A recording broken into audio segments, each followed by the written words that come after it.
Good morning class 6। आज मैं आपको बाल राम कथा से आपका इस टर्म का दूसरा चैप्टर सीता की खोज पढ़ाने जा रही हूँ बच्चों, जिसका नाम ही सुनकर आप समझ जाएंगे कि इसमें राम और लक्ष्मण के द्वारा सीता की खोज की गई। इसमें उन लोगों ने किस किस की सहायता ली ये भी बताया गया है। तो आपको पहला चैप्टर पूरा हो गया था, 2-4 लाइनें उसकी आखिरी की रही हैं, उनको आप पढ़ लीजिएगा। उसके प्रश्न उत्तर भी मैंने आपके लिए भेज दिए हैं। तो बच्चों, सीता की खोज में आज जो कहानी है वो है, राम के मन में कई प्रकार के प्रश्न थे कि सीता कहाँ चली गई है। वो बहुत परेशान थे। मारीच की माया उन्होंने देख ली थी, वह छल से उन्हें कुटिया से दूर ले आया था। अब क्या होगा यही सोचते हुए वे कुटिया की ओर भागे। वे समझ गए थे, क्योंकि अभी वो कुटी से दूर ही थे, लेकिन वो समझ गए थे कि मारीच उन्हें दूर लाया है तो कोई अनहोनी घटना हो सकती है, क्योंकि लक्ष्मण को भी सीता ने क्या किया था, कुटी से बाहर भेज दिया था। वापसी में एक पल भी विलंब नहीं करना चाहते थे। विलंब, देर। लक्ष्मण को वे कुटी पर छोड़ आए थे सीता की रखवाली के लिए। अच्छा हो कि लक्ष्मण वहीं हो, मारीच की मायावी आवाज़ उन तक न पहुंची हो। अभी तक लक्ष्मण उन्हें मिले नहीं थे, तो वो समझ रहे थे कि अगर लक्ष्मण कुटी नहीं छोड़ेंगे तो कोई भी समस्या नहीं होगी। तो राम ये सोचते सोचते अपनी कुटी की ओर लौट रहे थे। राम ने सोचा, सीता अकेली रही तो राक्षस उन्हें मार डालेंगे, खा जाएंगे। तो राम को डर था कि अगर सीता अकेली रह गई तो राक्षस उनको छोड़ेंगे नहीं।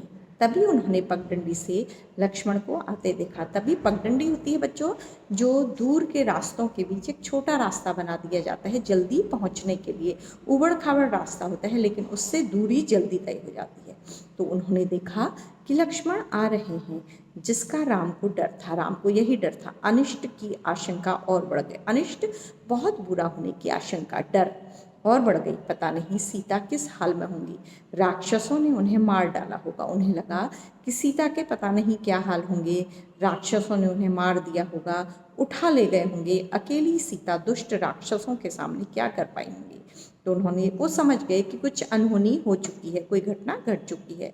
तो कुटी छोड़कर आने पर लक्ष्मण से क्रुद्ध थे। इधर राम भी, आपको बच्चों पता है कि सीता भी लक्ष्मण से क्रुद्ध थी और राम भी क्रोधित होने लगे। उन्होंने क्रोध पर नियंत्रण रखा। लक्ष्मण का बायां हाथ जोर से पकड़ लिया। लक्ष्मण का हाथ पकड़ लिया। डर ने दोनों भाइयों को घेर लिया। तो लक्ष्मण तो पहले ही डरे हुए थे, वो तो आना ही नहीं चाहते थे। वो सीता के कहने पर आए थे। देवी सीता ने मुझे विवश कर दिया भ्राते। उनके कटु वचन में सहन नहीं कर सका, कटाक्ष और उलाहना नहीं सुन सका। मतलब जो जो सीता ने उनसे कहा था, उन्होंने कहा कि उस वजह से वो राम के पास आए हैं। जानता था कि आप सकुशल होंगे, आपकी सुरक्षा को लेकर मन में कोई संदेह नहीं था, तब भी मुझे कुटिया छोड़कर आना पड़ा, लक्ष्मण ने कहा। लक्ष्मण ने सब बात बताई कि वो क्यों राम के पास आ गए हैं, और वो जानते थे कि उनके बड़े भाई वीर हैं, उन्हें कोई हानि नहीं पहुंचा सकता है। यह तुमने अच्छा नहीं किया, तुम्हें मेरी आज्ञा का उल्लंघन नहीं करना चाहिए था। तो राम कह रहे हैं कि तुमने मेरी आज्ञा को मानना चाहिए था, चाहे सीता कुछ भी कह दे। अब जल्दी चलो, मेरा मन चिंतित है। सीता न जाने किस हाल में होंगी, कैसी होंगी। मायावादी राक्षसों का कोई ठिकाना नहीं। राम ने चलने की गति और बढ़ा दी। राम समझ गए और उन्होंने अपनी चाल तेज कर दी। कुटिया अभी कुछ दूर थी पर दिखाई पड़ने लगी। कुटिया थोड़ा दूर थी पंचवटी की, लेकिन दिख रही थी। राम ने वहीं से पुकारा, सीते तुम कहाँ हो? जैसे कि उन्हें पता चल गया था कि सीता आश्रम में नहीं है। कुटिया मौन रही, वहां से कोई उत्तर नहीं मिला। राम की बेचैनी और बढ़ गई। राम की बेचैनी मतलब परेशान हो गए, क्योंकि कुटिया सन्नाटे में लग रही थी, वहां से कोई उत्तर नहीं आ रहा था।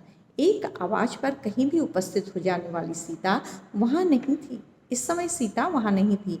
अनुपस्थिति बोलती कैसे? तो कौन बोलता? कोई भी नहीं बोला वहां से।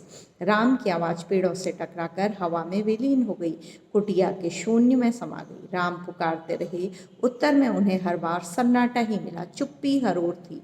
हर दिन हवा में झूलने वाले पत्ते शांत थे, लताएं गुमसुम पड़ी हुई थीं, चिड़ियों की चहक लुप्त थी। कुटिया के निकट घूमने वाले पशु पक्षी चुप खड़े थे, सब स्तब्ध।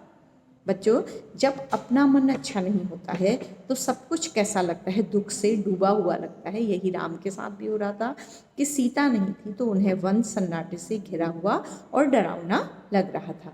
विरह में वे गोदावरी नदी के पास गए। उससे पूछा, तुमने सीता को कहीं देखा? राम इतने उतावले थे कि अब वृक्षों से, लताओं से, नदियों से पूछने लगे थे। बच्चों, वे पंचवटी के एक एक वृक्ष के पास गए, सबसे पूछा कि उन्होंने क्या सीता को देखा है। क्या आपको पता है बच्चों, क्या वृक्ष उत्तर दे सकते हैं? हाथी के पास गए, शेर से पूछा, फूलों के पास उड़े, चट्टानों पत्थरों से प्रश्न किया। शोक संतप्त राम भूल गए कि चट्टानें नहीं बोलती हैं। तो राम शोक में डूबे हुए राम ये नहीं समझ पा रहे थे कि प्रकृति बोलती नहीं है, चट्टानें नहीं बोलती हैं, नदी नहीं बोलती है, पेड़ पौधे बातचीत नहीं करते हैं, उनकी भाषा तो मौन है, उनके उत्तर भी मौन ही है, वो चुपचाप रहते हैं, वो बोल नहीं सकते। बोलना किसको आता है बच्चों? केवल इंसान को आता है। राम की मानसिक स्थिति विक्षिप्त जैसी थी, मतलब पागलों जैसी। विक्षिप्त माने पागल। एक बार उन्हें लगा कि सीता वहीं है कुटिया के पास, अभी भागकर पेड़ के पीछे छिप गई हैं, उन्हें खिजाने के लिए, उन्हें डराने के लिए, मजाक में। ऐसा लगा उन्हें एक बार। मेरे साथ परिहास मत करो सीते। तो उन्होंने कहा कि सीता, मेरे साथ हंसी मजाक मत करो। राम उस पेड़ की ओर दौड़ पड़े जहाँ कोई नहीं था। वे निराश होकर पेड़ के नीचे बैठ गए। तो उन्हें लगा कि सीता किसी पेड़ के पीछे छिपकर उनके साथ हंसी मजाक कर रही हैं, तो वो पेड़ के पीछे जाकर भी सीता को ढूंढ आए। बच्चों, अब वो बहुत परेशान हो गए थे कि इस घने जंगल में सीता का क्या होगा। राम का दुख लक्ष्मण से देखा नहीं जा रहा था। लक्ष्मण बहुत दुखी थे। अपने भाई को दुखी देखकर वो भी और ज़्यादा दुखी हो गए। राम विलाप करने लगे, रोने लगे। उनका व्यवहार सहन नहीं हो रहा था लक्ष्मण से। राम रोने लगे, मैं सीता के बिना नहीं रह सकता, क्योंकि बच्चों सीता उनकी पत्नी थी। तुम अयोध्या लौट जाओ लक्ष्मण, मैं वहाँ नहीं जाऊँगा, यहाँ प्राण दे दूंगा। तो उन्होंने कहा कि तुम मुझे छोड़कर अयोध्या लौट जाओ, मैं यहीं पर प्राण दे दूंगा, मैं अपने को मार लूँगा। मैं सीता के साथ आया था, उसके बिना कैसे लौटूंगा? नगरवासियों को क्या मुँह दिखाऊंगा? तुम जाओ, मुझे यहीं छोड़ दो। तो इस तरह से राम लक्ष्मण से कहने लगे और वो बहुत परेशान हो गए। क्यों परेशान थे? क्योंकि वो जानते थे कि राक्षस सीता को हानि पहुंचा सकते हैं, उसे मार दिया होगा या कुछ कर दिया होगा। तो लक्ष्मण ने समझाया, आप आदर्श पुरुष हैं, मतलब आप अपने लिए जीने वाले पुरुष नहीं हैं, समाज के लिए भी उदाहरण हैं। आपको धैर्य रखना चाहिए, आपको परेशान नहीं होना चाहिए, इस तरह दुख से कातर नहीं होना चाहिए। दुख से कातर होता है, दुख से डरा हुआ नहीं होना चाहिए। हम मिलकर सीता की खोज करेंगे, वे जहाँ भी होंगी हम उन्हें ढूंढ निकालेंगे। तो लक्ष्मण ने कहा कि हम लोग सीता को खोजेंगे, वो कहीं भी होंगी तो हम उन्हें ढूंढेंगे। सीता हमारी प्रतीक्षा कर रही होंगी, लक्ष्मण ने उन्हें ढांढस बंधाते हुए कहा। तो उन्होंने राम को समझाया। राम शांत हुए, पर थोड़ी ही देर में हाँ प्रिय कहते हुए पुनः विलाप करने लगे, फिर से रोने लगे। इसी बीच आश्रम के आसपास भटकने वाले हिरणों का एक झुंड राम लक्ष्मण के निकट आ गया। राम को लगा कि हिरण सीता के बारे में जानते हैं, उन्हें कुछ बताना चाहते हैं। हे मृग, तुम ही बताओ सीता कहाँ है? तो वो हिरणों से ही पूछने लगे कि हे मृग, तुम बताओ कि सीता कहाँ है? हिरणों ने सिर उठाकर आसमान की ओर देखा, दक्षिण दिशा की ओर भाग गए। और उन्होंने आसमान की ओर देखा हिरणों ने, और दक्षिण दिशा की ओर भाग गए। राम ने संकेत समझ लिया। राम को समझ में आ गया कि पशु उनसे कुछ कहना चाहते हैं, हमें सीता की खोज दक्षिण दिशा में ही करनी चाहिए। तो उन्होंने लक्ष्मण से कहा कि हमें दक्षिण दिशा की ओर जाना चाहिए, क्योंकि हिरणों के संकेत को वो समझ गए थे। उन्होंने लक्ष्मण से कहा कि हिरण उसी ओर गए हैं। तो उन्होंने लक्ष्मण से कहा कि हिरण दक्षिण दिशा की ओर गए हैं, तो हमें भी वहीं उनकी खोज में जाना चाहिए। वन में भटकते हुए उन्होंने एक टूटे हुए रथ के टुकड़े देखे। आपको पता है बच्चों, जब रावण सीता को ले जा रहा था तो जटायु ने उनके रथ को हवा में उड़ने वाले रथ को क्या कर दिया था? तोड़ दिया था। उसके पश्चात रावण सीता को कैसे ले गया था? अपनी काख में दबाकर। बगल में दबा कर ले गया था। ये आपने पढ़ा था, पहले पार्ट में बताया गया था। तो जब उन्होंने टूटे रथ को देखा, मरा हुआ सारथी और मृत घोड़े भी थे, उसका सारथी भी मर गया था और मरे हुए घोड़े भी थे, वन में रथ का क्या प्रयोजन? तो उन्होंने कहा कि वन में तो कोई रथ है ही नहीं, ये रथ कहाँ से आ गया? तो उसके टूटने का क्या अर्थ? राम असमंजस में पड़ गए। और वो टूटा कैसे अगर आया?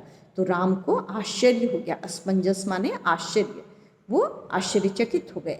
लगता है थोड़ी देर पहले यहाँ संघर्ष हुआ है। तो उन्हें लगा कि थोड़ी देर पहले यहाँ कोई युद्ध तरह की स्थिति हुई है, स्ट्रगल हुआ है, संघर्ष हुआ है। लक्ष्मण ने कहा, यह पुष्पमाला वही है जिसे सीता ने वेणी में गूंथ रखा था।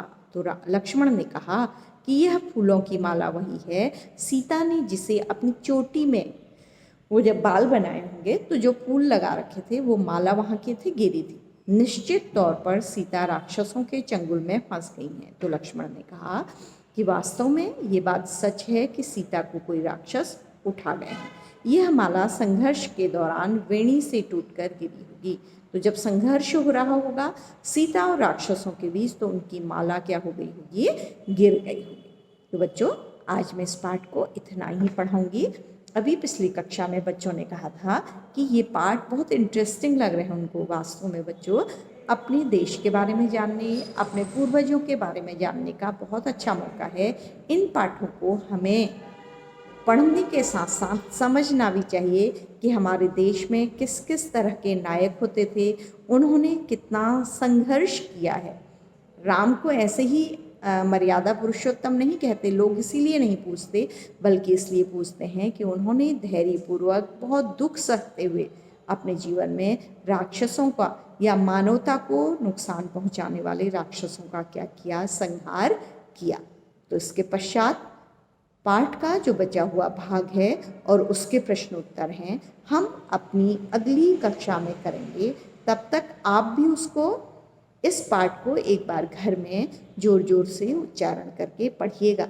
बच्चों, जितनी बार आप हिंदी उच्चारण करके पढ़ेंगे, आपकी हिंदी उतनी ही अच्छी होती जाएगी। आपको इंटरेस्ट भी आएगा पाठों को पढ़ने में, और आपके लिए प्रश्न उत्तर याद करना बहुत आसान हो जाएगा। तो बच्चों, आज हमने क्या पढ़ा कि सीता को रावण अपहरण कर ले गया है। राम वन से लौटते हुए शंकित हो रहे हैं, डर रहे हैं कि पता नहीं क्या हुआ होगा।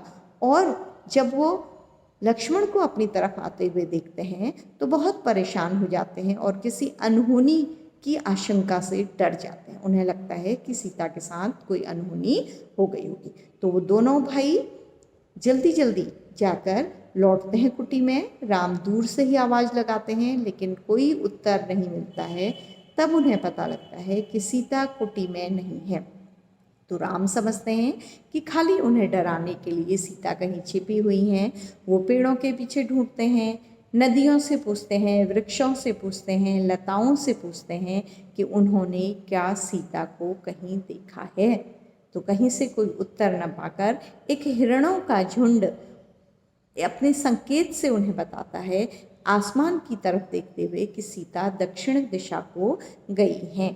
तो वो दक्षिण दिशा की ओर खोज करने का मन बनाते हैं। तो तब उन्हें रास्ते में एक टूटा रथ, उसका मरा हुआ सारथी और मरे हुए घोड़े भी मिलते हैं। सीता की चोटी की एक में लगी हुई पुष्पों की माला भी मिलती है, जिससे उनको निश्चित हो जाता है कि सीता को कोई राक्षस उठाकर ले गए। तो ये कहानी का शॉर्ट है बच्चों, सारांश में ये कहानी है। जब भी मैं कोई बड़ी कहानी पढ़ाती हूँ उसको आपको इस तरह से सुनाना भी आना चाहिए। बच्चों, याद करने का सबसे अच्छा तरीका है किसी भी पाठ को पिक्चराइज करिए। जैसे मान लीजिए आप एक कमरे में बैठे हैं तो दीवार में समझ लीजिए कि इमेजिनेशन में आपने सारे चित्र बना दिए हैं और उन चित्रों को देखिए और उसके पश्चात आपको कहानी याद होती जाएगी। जैसे इसमें आप देखिए कि सीता का अपहरण हुआ, राम लौटे, उनकी सोच, फिर आवाज़ लगाना और लक्ष्मण से वार्तालाप करना, फिर हिरणों के झुंड को देखना और उस दिशा में खोज की तरफ बढ़ना। तो आप ऐसे ऐसे याद करेंगे बेटा। पहले बड़ी कहानी पढ़िए, फिर छोटे छोटे पॉइंट में याद करिए, तो आपको सब कुछ याद होता जाएगा। तो बच्चों, आज की कक्षा हम यहीं पर समाप्त करते हैं। Thank you class. Thank you बच्चों, थैंक यू बेटा।